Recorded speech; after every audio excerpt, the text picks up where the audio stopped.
മക്കളെ എല്ലാവർക്കും നമസ്കാരമുണ്ട്. നമ്മുടെ ടൈപ്പ് 2 ലെവൽ 1 കണ്ടിന്യൂറ്റി ചെക്ക് ചെയ്യണ ആ ലെവലിലെ അവസാനത്തെ ചോദ്യത്തിലേക്ക് നമ്മൾ കടക്കാനട്ടാ. ഇതാണ് ആ ചോദ്യം. Check the continuity of F of X equal to X minus greatest integer X X not equal to 1 0 when x is equal to 1. മക്കളെ ഇത് കാണുമ്പോ നമുക്ക് തോന്നുന്നുണ്ട് ഇത് എന്തുട്ട് ടൈപ്പാന്ന്, ടൈപ്പ് 1 ആന്ന് തോന്നുന്നില്ലേ? കാരണം equal to not equal to എന്നുള്ളത് ആരാണ്? ടൈപ്പ് 1 അല്ല നമ്മൾ പഠിച്ചില്ലേ? പക്ഷെ ഒരു കാര്യം മനസ്സിലാക്കണം, ഇതൊരു ആട്ടും തോലിട്ടുള്ള ഒരു ചെന്നായാണ്. അവന്റെ ആട്ടും തോലും നമുക്ക് എന്ത് ചെയ്യണം മക്കളെ? നമുക്ക് പിച്ച് ചീന്തണം. അപ്പൊ തനി ചെന്നായ പുറത്തേക്ക് വരും. എങ്ങനെയാ നോക്കിക്കോടാ. ശരിക്കും പറഞ്ഞാൽ ഇതല്ല ടൈപ്പ് 1 അല്ല. ഇതാരാണ്? നമ്മളെ തെറ്റിദ്ധരിപ്പിക്കാൻ വേണ്ടിയിട്ടാണ് അവർ equal to not equal to തന്നല്ലേ. ശരിക്കും ഇതാരാണ്? ടൈപ്പ് 2 ആണ്.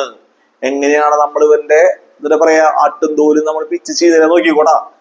നമുക്കറിയാം എക്സ് നോട്ട് ഈക്വൽ ടു 0 എന്ന് പറഞ്ഞു കഴിഞ്ഞാല് എന്താണ് മക്കളെ കഥ? ഒന്നില്ലെങ്കിൽ അത് എക്സ് ഗ്രേറ്റർ ദാൻ 0 അല്ലെങ്കിൽ എക്സ് ലെസ് ദാൻ 0 അല്ലെ. അപ്പൊ ഞാൻ രണ്ടിന്റെ അവിടെയും ഇതിനെ എഴുതി വെച്ചു. എക്സ് മൈനസ് ഗ്രേറ്റർ എക്സ് തന്നെ എഴുതി വെച്ചു. ഇത് 0 എക്സ് ഇസ് ഈക്വൽ ടു 1. അപ്പൊ എക്സ് നോട്ട് ഈക്വൽ ടു 1 എന്ന് പറഞ്ഞാൽ നമുക്ക് മനസ്സിലാക്കാം എക്സ് ഗ്രേറ്റർ ദാൻ 0 അല്ലെങ്കിൽ less than 0. Sorry, x not equal to 1 എന്നാണ് അർത്ഥം. എക്സ് ഗ്രേറ്റർ ദാൻ 1 അല്ലെങ്കിൽ എക്സ് ലെസ് ദാൻ 1. 0 അല്ലട്ടാ, എക്സ് ഗ്രേറ്റർ ദാൻ 1 അല്ലെങ്കിൽ ലെസ് ദാൻ 1. മക്കളെ ഇനിയാണ് ശ്രദ്ധിക്കേണ്ടത്. എക്സ് ഗ്രേറ്റർ ദാൻ 1 എന്ന് പറയുമ്പോൾ നമ്മൾ മനസ്സിലാക്കേണ്ടത് എക്സിന്റെ വില ഒന്നിനേക്കാൾ വലുത് പറഞ്ഞാൽ 10, 100, 20, 1000, 10,000 ഒക്കെ ഒന്നിനേക്കാൾ വലുതാണ്. പക്ഷെ നമ്മൾ ഇവിടെ പറയുമ്പോൾ എക്സിന്റെ വാല്യൂ ഒന്നിനേക്കാളും കൂടുതൽ, സകലം കൂടുതലായിട്ട് നമ്മൾ എടുക്കാൻ പാടല്ലോ. ഒരു 1.1 അത്രയ്ക്ക് എടുക്കാൻ പാടല്ലോ നമ്മള്. എക്സിന്റെ വാല്യൂ ഒന്നിനേക്കാളും കുറവ് എന്നൊക്കെ പറയുമ്പോൾ നമ്മൾ എടുക്കേണ്ടത് ഒരു സകലം കുറവ്, ഒരു 0.9 ഒക്കെ അത്ര എടുക്കാൻ പാടല്ലോടാ. അപ്പൊ നമ്മൾ എടുക്കുമ്പോ ഞാൻ ഏത് നോക്കിക്കോട്ടെ, ചെറുതായിട്ടൊന്ന് ഏത് നോക്കിക്കോ. എക്സ് മൈനസ് ലെസ് ദാൻ 1 എന്ന് പറയുമ്പോ ഗ്രേറ്റർ ദാൻ 1 എന്ന് പറയുമ്പോൾ ഒരു 1.1 ഒക്കെ. ഇനി ലെസ് ദാൻ 1 എന്ന് പറയുമ്പോൾ ഒരു 0.9 ഒക്കെ. സംശയമില്ല, മറ്റേത് 0 തന്നെ കേട്ടാ. X is equal to 1. അപ്പൊ നമുക്കറിയാം മക്കളെ ഗ്രേറ്റസ്റ്റ് ഇന്റീജർ 1.1 എന്ന് പറഞ്ഞാ ഉത്തരം എത്രയാ? ഗ്രേറ്റസ്റ്റ് ഇന്റീജർ 1.1, 1.2, 1.3, 1.4, 1.5, 1.6, 1.9 ഒക്കെ വന്നാൽ പോലും ഉത്തരം ആരാണ്? 1 ആണ്. 1 എന്ന് എഴുതാം. ഇനി ഗ്രേറ്റസ്റ്റ് ഇന്റീജർ 0.9 എത്രയാ? നമുക്കറിയാലോ. 0.9, 0.8, 0.7, 0.6, 0.5, 0.2 എന്നൊക്കെ പറഞ്ഞാലും ഉത്തരം ആരാണ്? അത് 0 ആണ്. അപ്പൊ ഇത് 0, മറ്റേത് 1.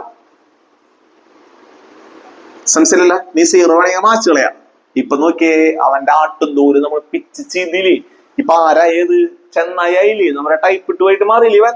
അപ്പൊ നമുക്ക് ഇനി സാധാരണ പോലെ ചെയ്യാം. മൂന്നാൾക്കാരെ കണ്ടുപിടിക്കുക. Limit X tending to 1 plus F of X കണ്ടുപിടിക്കുക.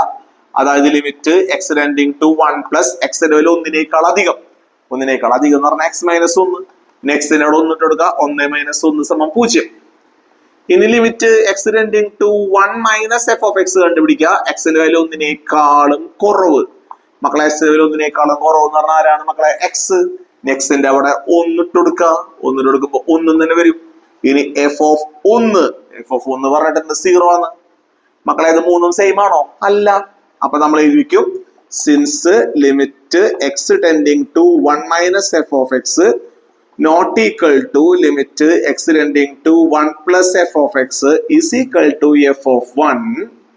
നമ്മൾ എഴുതിവെക്കും f of x is discontinuous എന്ന് എഴുതിവെക്കും. f of x ആരാണ്? discontinuous എന്ന് എഴുതിവെക്കും. എന്നിട്ടൊരു ഡയലോഗും പഠിക്കും.